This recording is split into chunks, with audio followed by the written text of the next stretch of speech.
Hi అండి అందరికీ. ఈరోజు బీరకాయ టమాటా కర్రీ చేస్తున్నాను. దానికోసం అన్నీ సిద్ధంగా చేసుకున్నాను. ఒక కడాయి పెట్టి అందులో ఆయిల్ వేసాను. ఇప్పుడు మనం పచ్చిమిర్చి ఉల్లిగడ్డ వేసి వేయించుకుందాం.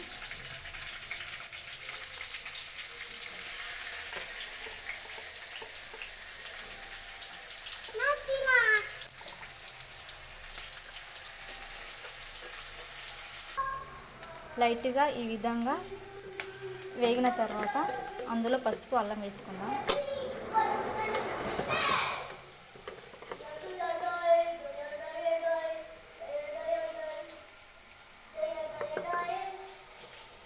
అలాగే కొద్దిగా అల్లం వేసుకొని బాగా కలుపుకుందాం.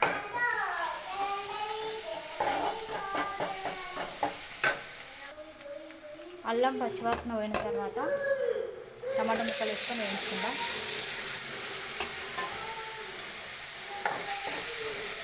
టమాటా ముక్కలు సాఫ్ట్గా అయ్యేంత వరకు వేయించుకుందాం.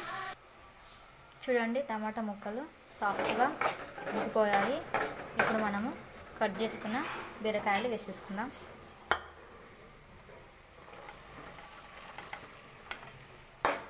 బీరకాయ వేసుకొని బాగా కలుపుకుందాం. బాగా కలిపిన తర్వాత కొద్దిగా ఉప్పు వేసుకుంటే తొందరగా మగ్గిపోతుంది. ఉప్పు వేసుకున్న సరే బాగా కలిపి మూత పెట్టి ఒక 5 నిమిషాలు మగ్గనిద్దాం. చూడండి, మధ్య మధ్యలో కలుపుకుంటూ ఈ విధంగా వేయించుకోవాలి బీరకాయ. ఇక వాటర్ అంతా బయటికి ఊరుతుందండి. ఈ వాటర్తోనే ఉడికిపోతుంది సగం. బీరకాయ ఫ్రై ఈజీగా చేసుకోవచ్చు ఈ విధంగానే.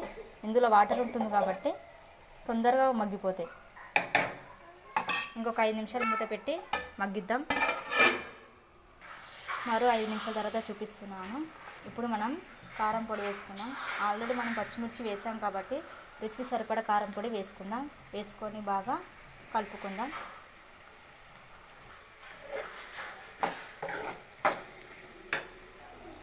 చూడండి, కారం పొడి వేసుకున్న తర్వాత 2 నిమిషాలు మగ్గించిన తర్వాత ఇప్పుడు మనకు గ్రేవీ సరిపడా వాటర్ వేసుకుందాం. మీరు ఎంతమంది ఉంటారో దాన్ని బట్టి వాటర్ వేసుకోండి.